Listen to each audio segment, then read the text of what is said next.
পাউসি অন্তর্দয় অনাথ আশ্রমে সারপ্রাইজ বলা যেতে পারে। মানে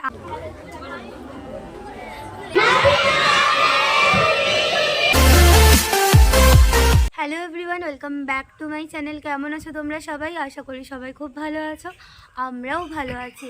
তো আজকে ভিডিও করার কোনো প্ল্যান ছিল না, হঠাৎ করেই সারপ্রাইজ বলা যেতে পারে। মানে আমি ওকে বলেছিলাম আমাকে একটু কোথাও ঘুরতে নিয়ে যাবে, তো সেটা মানে যাওয়া হচ্ছে। কোথায় যাওয়া হচ্ছে তুমি বলো? পাউসি অনাথ আশ্রম, হ্যাঁ পাউসি অন্তর্দয় অনাথ আশ্রমে। হ্যাঁ, ওখানে মানে যেহেতু ছোট কালকে ছোট বাচ্চারা অনেক ক্রিসমাস, আছে। হ্যাঁ তো ওদেরকে আমরা একটু আগেও গেছি ওখানে। তো ওখানে যেহেতু কালকে ক্রিসমাস আছে, ওদেরকে একটু কেক, তারপর একটু চিপস আর আমরা কিছু ব্ল্যাঙ্কেট কিনেছি ওদের জন্য। তো সেগুলোই দিতে আর যাবো। আগে গিয়েছিলাম বিজয়া দশমীর দিন, তারও কিছু ভিডিও আছে আমাদের কাছে।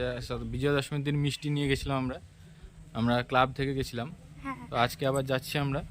তো আমি এটা ফার্স্ট টাইম কোনো অনাথ আশ্রমে যাচ্ছি, এর আগে আমি যাইনি। ওরা আগেও গেছে, আর ওরা মাঝে মাঝে এরকম ক্লাব থেকে কলকাতাতেও অনেক দুস্থ মানুষদের ব্ল্যাঙ্কেট এরকম বিতরণ করেছে। তো আমাকে বললো কোথায় নদীর ধার না কোথায় নিয়ে যাবে ঘুরতে, টিকিট কাটা হয়ে গেছে এসব।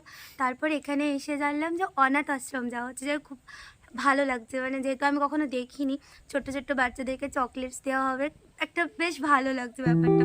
তো যাই হোক, যাই ওখানে সবটাই তোমাদের সাথে শেয়ার করবো। আশা করি আজকে ভিডিওটা দেখতে আমাদের খুব ভালো লাগবে, তো ভিডিওটা দেখতে থাকবো।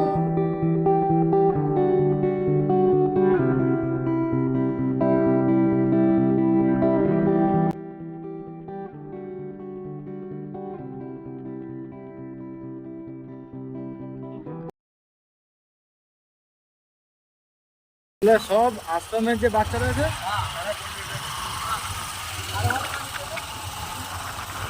প্রথমেই যখন গেট দিয়ে আমরা ভেতরে ঢুকলাম, আমার তো এক মুহূর্তের জন্য মনেই হয়নি এটা কোনো অনাথ আশ্রম বলে। চারদিকটা এত সুন্দর করে সাজানো, মনে হচ্ছিল কোথাও যেন আমরা ঘুরতে এসেছি। আর এই যে সবজি বাগানটা দেখতে পাচ্ছেন, ছোট্ট ছোট্ট বাচ্চারা নিজেদের হাতে করে এই সবজিগুলো চাষ করেছে। পূর্ব মেদিনীপুরে পাউসি অন্তর্দয় অনাথ আশ্রম, ঠিক যেন মনে হবে সুন্দরভাবে সাজানো বড়সড় একটা বাগান বাড়ি। আর এখানে 2 বছর থেকে আরম্ভ করে ক্লাস 12 অবধি বাচ্চারা একসাথে হেসে খেলে আনন্দে মিলেমিশে সবাই আছে।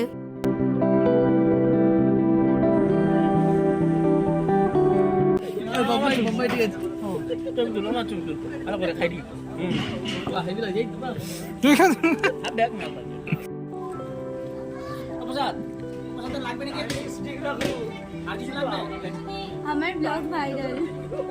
25 ডিসেম্বরের আগের দিন আমরা পৌঁছে গিয়েছিলাম এই ছোট্ট ছোট্ট বাচ্চাদের কাছে ব্ল্যাঙ্কেটস, ক্রিসমাস কেক আর অল্প কিছু চকলেটস নিয়ে। মোদ্দা কথা, তাদের মুখে একটু হাসি ফোটানোর জন্য। আর এই সব কিছুর আয়োজন করেছিল মিঠুদি। মিঠুদির জন্মদিন ছিল বলে মিঠুদি চেয়েছিলেন এই আনন্দটা ছোট্ট ছোট্ট বাচ্চাদের মধ্যে একটু ভাগ করে দিতে। জানো কেন 25শে ডিসেম্বরটা আমাদের কাছে এত স্মরণীয়, এত পরে দিন মনে হয়? কি বলতে পারবি? একদম। আর সেই ঈশ্বরের প্রতি আমাদের প্রত্যেকে আনুগত থাকা উচিত, কারণ আজকে আমরা যা কিছু দেখছি, যা কিছু ভালো দেখছি, সবই কিন্তু ঈশ্বরের অবদান বলে মনে করি।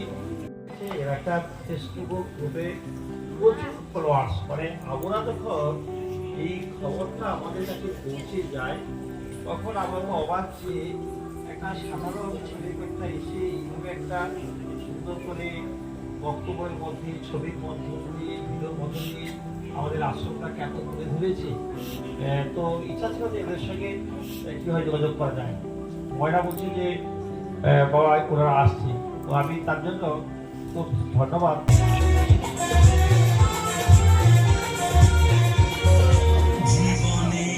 পরে আমাদের হচ্ছে হ্যাপি নিউ ইয়ার, অর্থাৎ আমাদের শুভ নববর্ষ ইংরেজি।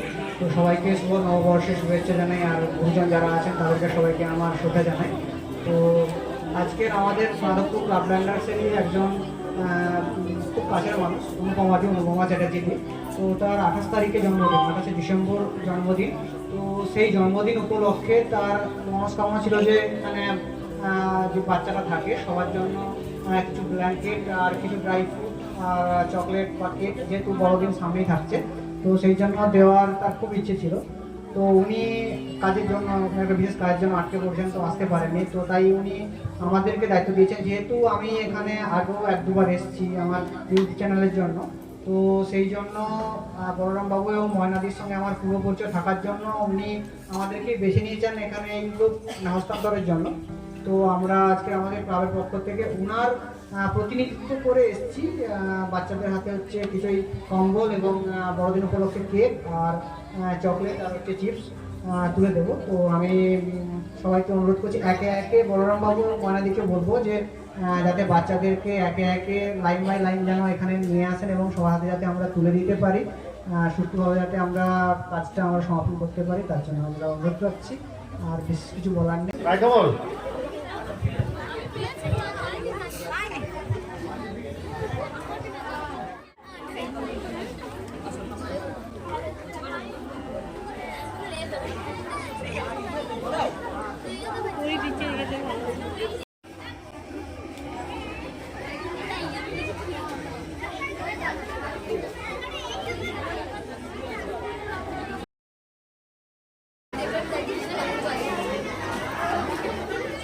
ক্রিসমাসের আগের দিন এই উপহারগুলো পেয়ে বাচ্চাদের মুখে যে হাসিটা, সেটা কখনোই ভোলার নয়। আর সত্যি বলতে এটা যেন সম্পূর্ণ আলাদা রকম একটা অভিজ্ঞতা।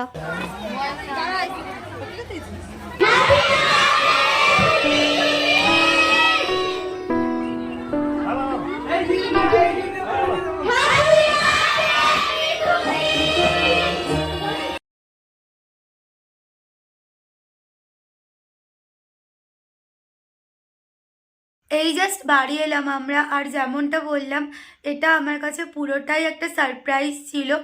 মানে সত্যি বলতে এত ভালো গেল আজকের পুরো বিকেলটা। তো প্রথমে ওটাকে আমি অনাথ আশ্রম একদমই বলবো না। ওখানে অনেক ছোট্ট ছোট্ট বাচ্চারা, একদম 2 বছর থেকে আরম্ভ করে যারা 12 অবধি পড়ছে, সেই সমস্ত বাচ্চারা ওখানে আছে পুরো নিজেদের বাড়ির মতো করে। আর এত সুন্দর সাজানো গোছানো, সবটাই তো আমি শেয়ার করলাম যতটা পসিবল হয়েছে। মানে পুরো বিকেলটা সত্যি খুব ভালো কাটলো। আর যখন জিনিসগুলো দেওয়া হচ্ছিল, সামান্যই জিনিসগুলো, তো তাদের মুখে যেই হাসিটা, আনন্দটা, ওটা একটা আলাদা রকম। তো এমনিতেও ওরা ক্লাব থেকে প্রতি বছরই বাচ্চাদেরকে কিছু না কিছু দেয় বা দুস্থ মানুষদেরকে কিছু না কিছু বিতরণ করে, যেমনটা আমি বললাম। তো আজকে একজন দিদির বার্থডে ছিল, সে তার বার্থডেতে এই সকল বাচ্চাদেরকে এই গিফটগুলো দিল।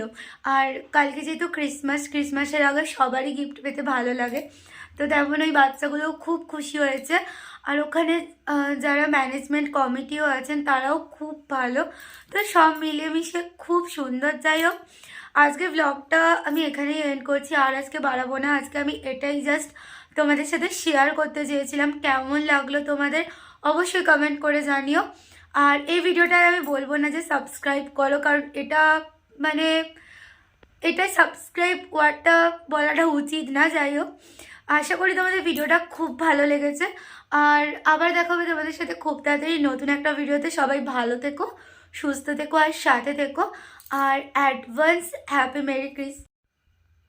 সবাই ভালো থেকো, সুস্থ থেকো, সাথে থেকো। টাটা।